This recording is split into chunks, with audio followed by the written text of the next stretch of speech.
4 अप्रैल 2022 को अचानक से एक न्यूज आती है कि एलॉन मस्क ट्विटर के 9.5% के स्टेक होल्डर बन गए हैं। फिर तभी 25 अप्रैल 2022 को अगेन ये सुनने में आता है कि ट्विटर को एलॉन मस्क ने 44.5% बिलियन डॉलर्स में खरीद लिया है। इस न्यूज को सुनकर ऑलमोस्ट सब शॉक्ड हो गए, इवन मैं भी।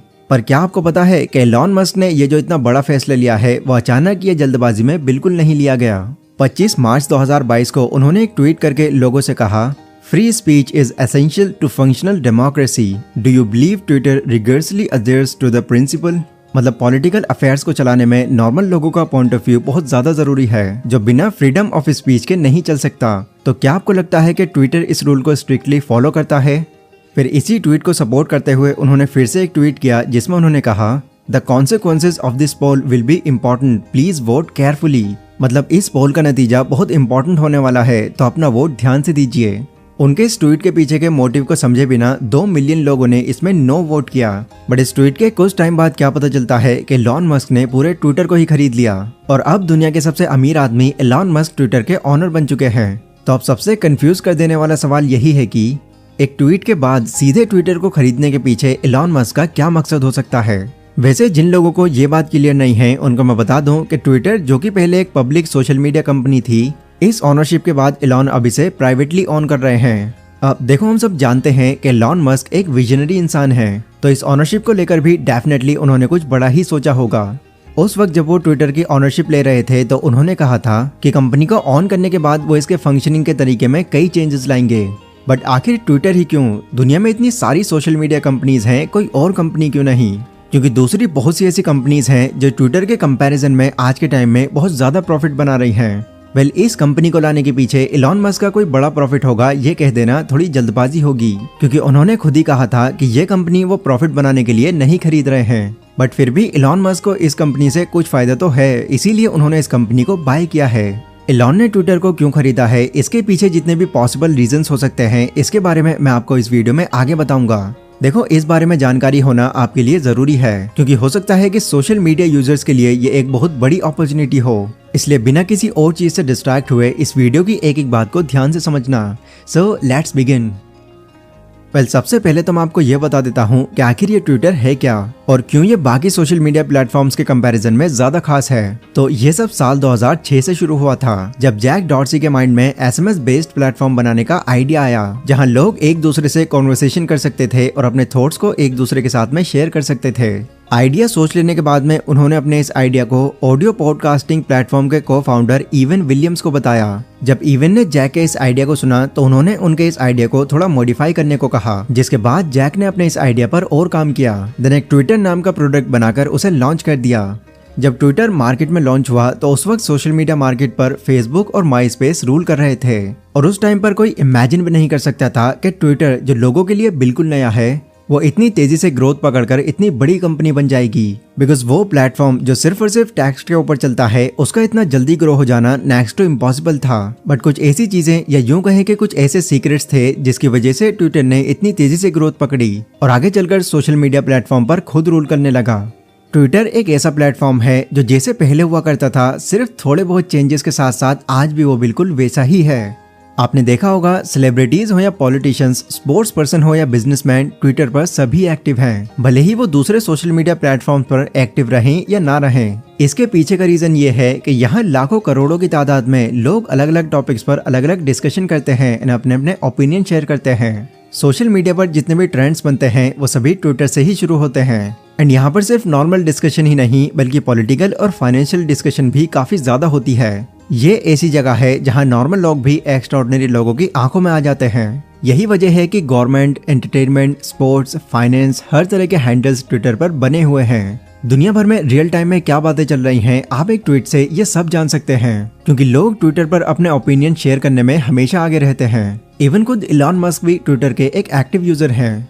एंड उनके सिर्फ एक ट्वीट में इतना दम है कि उससे दुनिया भर की मार्केट इधर से उधर हो जाती है, जिसके चक्कर में ट्विटर खुद कई बार एलॉन मस्क पर केस कर चुका था, जहां उन्होंने अपने लॉयर से बात करके सिर्फ कुछ ही ट्वीट्स करने को कहा था। सिर्फ इतना ही नहीं, ट्विटर ने एलॉन की तरह ही 88.9 मिलियन फॉलोअर्स वाले former US president Donald Trump के अकाउंट को भी परमानेंटली बैन कर दिया था, जो आज तक भी बैन है। वैसे कई लोग ये भी स्पेकुलेशन लगा रहे हैं कि जिस तरीके से डोनाल्ड ट्रंप का अकाउंट भी बैन कर दिया गया था, वैसे एलॉन मस्क का भी हो सकता था। इसी वजह से एलॉन ने ट्विटर को ही खरीद लिया।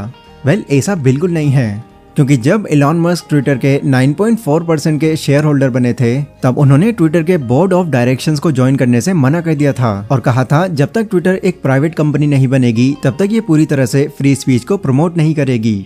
एलॉन को लगता है कि ट्विटर का फुली लोगों को फ्रीडम ऑफ स्पीच ना देना एक बहुत बड़ी प्रॉब्लम है और उनके अकॉर्डिंग वही इस प्रॉब्लम को सॉल्व करना चाहते हैं। ट्विटर ये क्लेम करता है कि वो ऑथेंटिक, सेफ और इंक्लूसिव कन्वर्सेशन को प्रमोट करता है, लेकिन हमें अक्सर ट्विटर का काइंड ऑफ बायस बिहेवियर देखने को मिल चुका है। कई बार आपने देखा होगा कि हेट वाले कन्वर्सेशन वायरल हो जाते हैं एंड वो कन्वर्सेशन जिस पर सच में बात होनी चाहिए उस पर किसी का ध्यान नहीं जाता। इवन ट्विटर के फाउंडर जैक डॉर्सी ने खुद भी ट्विटर के इस बायस बिहेवियर को एडमिट किया था। ट्विटर ने पिछले साल डोनाल्ड ट्रंप के साथ फॉक्स न्यूज के होस्ट टकर कार्लसन को भी उनके ट्वीट के लिए बैन कर दिया था। सिर्फ ये लोग ही नहीं बल्कि बहुत से ऐसे लोग हैं जिनके ट्वीट को मैलिशियस कंटेंट बताकर ट्विटर ने उन्हें बैन कर दिया, जो कि कहीं ना कहीं फ्रीडम ऑफ स्पीच के कॉन्सेप्ट के अगेंस्ट जाता है।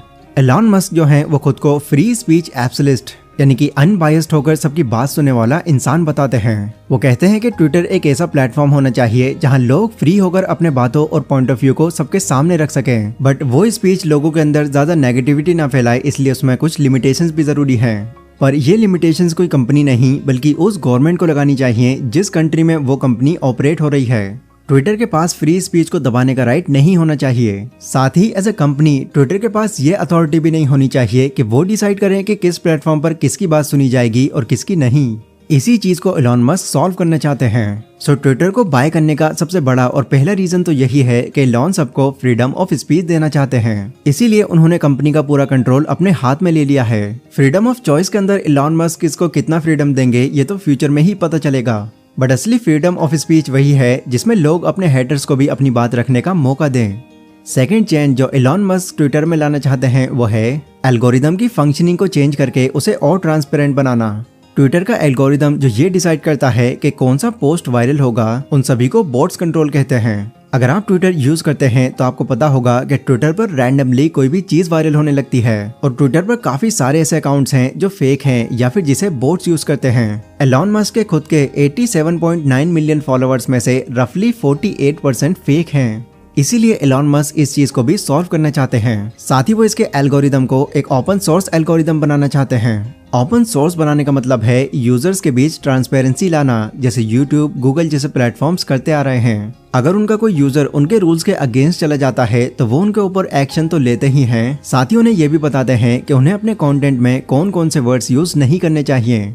ये सारी जितनी भी चीजें हैं ये सभी एल्गोरिदम सेट करता है, जो चीज ट्विटर पर नहीं बताई जाती। हालांकि ट्विटर में भी ऐसे बहुत से रूल्स होते हैं, बट ये रूल्स मैक्सिमम लोगों को पता ही नहीं है, क्योंकि ट्विटर इस बारे में कोई खास इन्फॉर्मेशन नहीं देता। वो सिर्फ इतना बता देता है कि आपने कम्युनिटी गाइडलाइंस को फॉलो नहीं किया और वो आपका अकाउंट बैन कर देता है। एलॉन मस्क एल्गोरिदम की इस प्रॉब्लम को भी फिक्स करने वाले हैं और एक expert artificial intelligence based algorithm बनाने वाले हैं, जो पब्लिक को ये बताएगा कि ऐसे कॉन्वर्सेशन करने चाहिए और ऐसे नहीं, जिससे ट्विटर एक ओपन सोर्स प्लेटफॉर्म बन जाएगा जहां लोगों को ये क्लियरिटी रहेगी कि उन्हें क्या कहना चाहिए और क्या नहीं।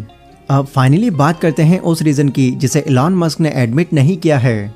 जैसा कि मैंने आपको बताया कि एलॉन मस्क के एक ट्वीट से ही शेयर मार्केट या क्रिप्टो मार्केट ऊपर से नीचे जा सकती है और इससे करोड़ों या अरबों रुपए जनरेट या बर्बाद हो सकते हैं। जैसे मान लो अपने एक ट्वीट में एलॉन ये बोल देते हैं अब टेस्ला के शेयर्स को बिटकॉइन में खरीदा जा सकता है, जिससे वो बिना कुछ किए ही बिटकॉइन के प्राइस को आसमान पे पहुंचा देते हैं। देन इसके बाद फिर वो ये ट्वीट करते हैं कि बिटकॉइंस इन्वायरमेंट फ्रेंडली नहीं है और वो अपनी स्टेटमेंट वापस ले लेते हैं, जिससे आसमान पर पहुंची हुई बिटकॉइन की प्राइस सीधी नीचे गिर जाती है। वैसे ये सिर्फ एक स्पेकुलेशन ही नहीं बल्कि पास्ट में वो कुछ ट्वीट डोजकॉइन और बिटकॉइन के बारे में कर भी चुके हैं और इसी वजह से उनको दुनिया का सबसे बेस्ट फाइनेंशियल इन्फ्लुएंसर माना जाता है, जिनकी एक स्टेटमेंट से लोग करोड़पति भी बन सकते हैं और भिखारी भी बन सकते हैं। एंड कहीं ना कहीं यही रीजन हो सकता है कि एलॉन मस्क किसी भी हाल में अपने हाथ से ये पावर निकलने नहीं देना चाहते। तो ट्विटर को बाय करने के पीछे एलॉन मस्क का ये इंटेंशन भी हो सकता है।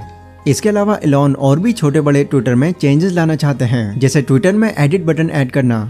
5 अप्रैल 2022 को एलॉन ने एक ट्वीट किया था जिसमें उन्होंने येस और नो की स्पेलिंग गलत लिखी थी, सो दैट वो लोगों को ये दिखा सकें कि ट्विटर में एडिटिंग फीचर होना कितना ज्यादा जरूरी है। वैसे अगर वो इस फीचर को इंट्रोड्यूस कर देते हैं तो शायद इसका एक नुकसान ये होगा कि लोग कुछ भी ट्वीट कर देने के बाद उसे एडिट कर देंगे और अपनी बात से मुकर जाएंगे, जो ट्विटर की आइडेंटिटी को चेंज कर देगा।